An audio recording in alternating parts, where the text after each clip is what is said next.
When we're using the photographic exposure, we have a lot of control over how our rendering looks. Right now, it's just at the default settings. I'll press 8 to pull up the Environment and Effects dialog, or choose Rendering and Environment to pull those up. I can also go straight to the exposure control if needed, but this works just as well. What we're seeing in here is I'm using the photographic exposure control, and right now it's using an exposure value. If you like to shoot with a camera and use an exposure table, this will work nicely. We've also got presets in here for different lightings, outdoor daylight, outdoor nighttime, and so on. I'll leave it at outdoor daylight clear sky, but I'll put my exposure over to a photographic exposure, and there I've got my shutter, aperture, and ISO. Because it's a daylight rendering, I'm going to shoot a little faster, with my film, even if it's digital, being more sensitive to light. I'll shoot with ISO of 200, which will brighten up the overall scene. I'm also going to stop down my aperture just a little bit, putting in an f11, and I'll try the shutter at a 512 and see how it looks.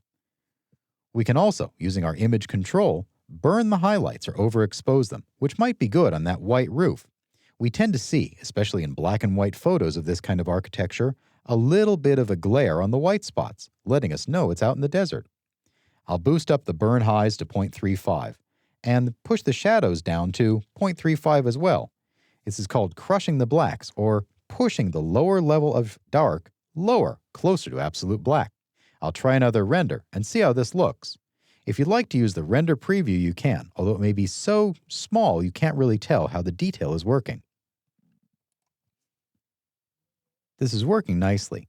What I'm getting in here is a little more range in the image. It's still a little bit on the dull side, so I'm going to reduce that aperture, and I'll run a region render to see how it looks. I want my whites to be really white in here. I want them to almost blow out to really push that image and stylize it. I'll cancel this render, and in here, I'll change over from View to Region. I'll make the region go on half the image. Then I'll press 8 for the Environment dialog, after I hit Escape on the region render, and pull that up and change the values. I'm going to run this at an f8 and see how this looks in that region. I'll hit Render, and I'll get a half-screen update. This is working better. I like the hotness on that fascia. That is, it's really nicely exposed.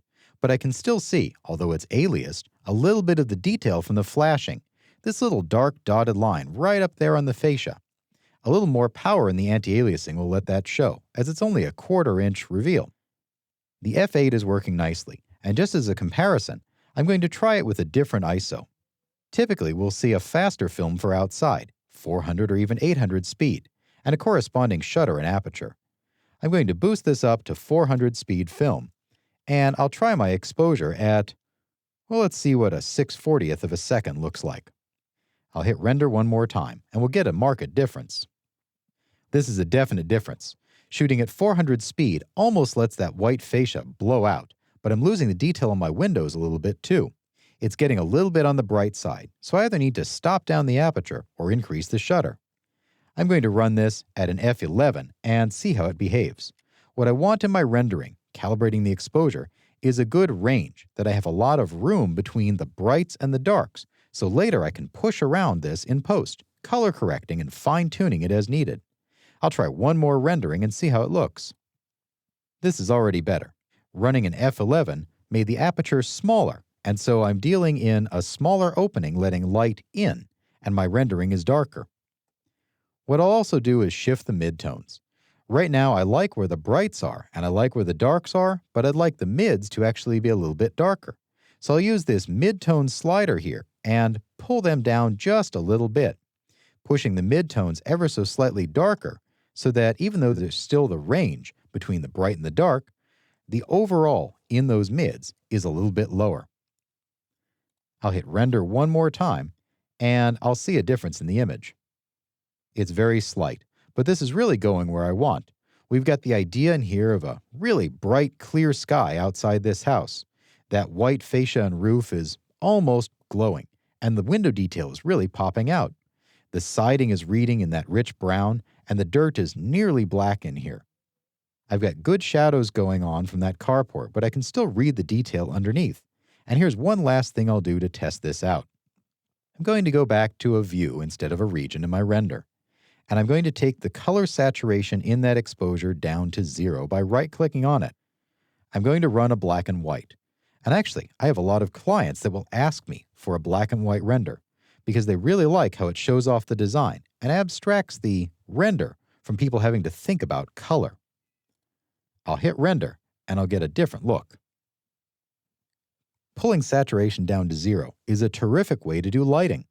This way, we can just look at value first and get that nailed before we're dealing with the muddiness of putting color in. Once the value is in, we can make sure our colors look right. But often, when I'm lighting, I will start out by doing just value renderings and make sure I've got that sun really hitting in the right places. The final stylized render looks good, and I'm ready to push around the bounce light or even get a custom background image in and really push how this looks and set a place for this house.